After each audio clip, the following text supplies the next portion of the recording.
Kde bolo, tam bolo, bol raz jeden domček a v tom domčeku bývalo milé malé dievčatko, ktoré každé ráno čítavalo noviny. Neďaleko od domčeka, na druhej strane betónovej džungle, bol ešte jeden domček, v ktorom bývala stará mama tohto dievčatka. Tá ho mala veľmi rada, tak mu vyrobila krásnu, módnu čiapočku. Čiapočka sa dievčatku tak zapáčila, že už nikdy nechcelo nosiť inú. Od tej doby ho všetci volali naša čiapočka.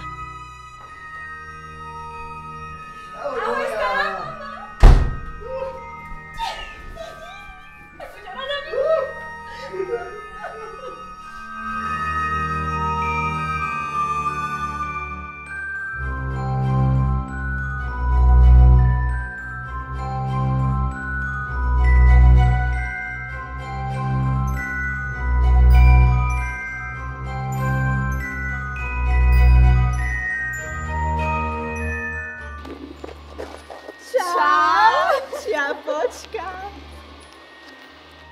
Pozerám, že máš novú známosť. Mám, to je Prince 239, známte sa. Čauko. Dobrý kus. Internet má zoznam počítačov. Tak my už ideme. Ahoj. Čau.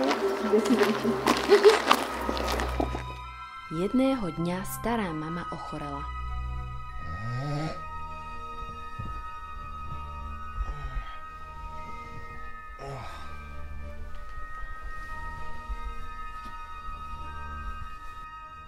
Čiapočka spolu so svojou mamičkou pre ňu uvarili instantnú polievku podľa receptu, ktorý videli v televíznej relácii o varení.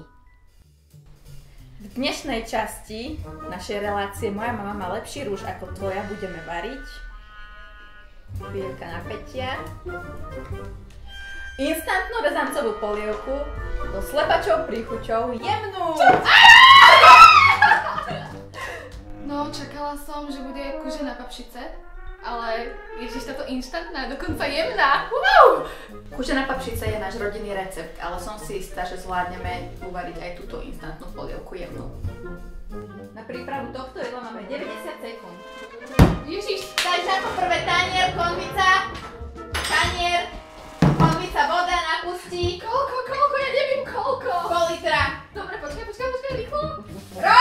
Áno!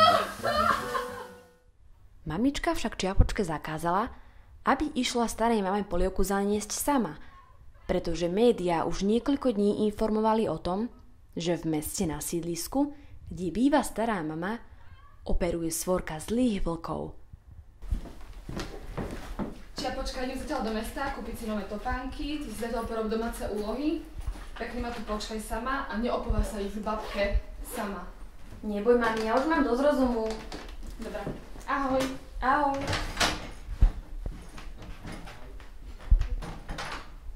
Kým na ňu červená čiapočka čakala, čítala noviny, ktoré ráno priniesla pani poštárka. Keď ich čiapočka vzala do rúk, na úvodnej strane zbadala veľký titulok, ktorý informoval o tom, že les je už bezpečný, pretože horár všetkých vlkov zastrelil. Čiapočka sa tejto správe veľmi potešila. Zobrala dózu s polievkou a vybrala sa k starej mame. Taxikár bol pri dome v priebehu niekoľkých minút. Keď nastupovala do auta, nevšimla si, že ju niekto sleduje. Zlý vlk sa jej cez Bluetooth dostal do telefónu a zistil, že smeruje k starej mame. Bol už veľmi hladný. Začal vymýšľať plán, ako ich zožrať obidve. Preprogramoval navigáciu taxikárovi tak, aby sa dostal do kolóny. Čiapočka si krátila čas v taxíku hraním hier na smartfóne. Zbierala pre starku online kvetiny. Vlk sa medzi tým ponáhľal k starej mame. Zaklopal na dvere a nežným hláskom zašepkal. To som ja, červená čiapočka. Priniesla som ti malinový koláč. Na to vlk vošiel do izby, zhasol svetlo a zožral starú mamu. Čiapočka sa konečne dostala z kolóny a prišla k starej mame. Keď videla, že dvere sú otvorené, vošla dnu. Prišla k posteli, kde ležela stará mama. Tá vyzerala veľmi zvláštne a tak sa jej Čiapočka spýtala. Stará mama, prečo máš také veľké uši? No, aby som lepšie počula svoju obľúbenú rozhlasovú hru. Stará mama, prečo máš také veľké oči? No, lebo aby som lepšie videla na televízor, keď pozerám obľúbené noviny. Stará mama, prečo máš také veľké ústa? Aby som ťa mohol zjesť. Vlk vyskočil z postele a zožral Čiapočku. Potom si znovu ľahol a začal hlasno chrápať, až sa steny otriasali. Nedaleko od domčeka starej mamy býval horár, ktorý práve obedoval a počúval rozhlas. Keďže bolo poludnie, práve hlásili aktuálne správy. Horár vedel, že informácie, ktoré počuje z rozhlasu, sú aktuálnejšie ako tie, ktoré čítal ráno v novinách. A tak neváhal, vzal krompáč a vybral sa do mesta.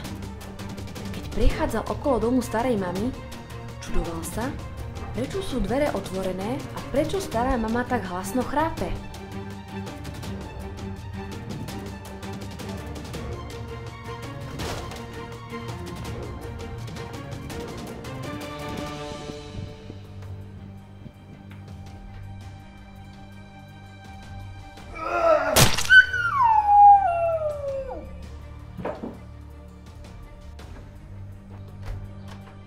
Poďte!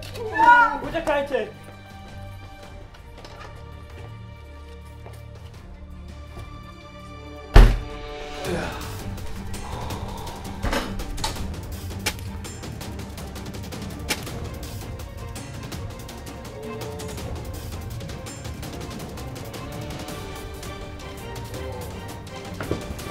Horár vysvetlil červenej Čiapočke, že informácie, ktoré sú prezentované v médiách, nemusia byť vždy aktuálne.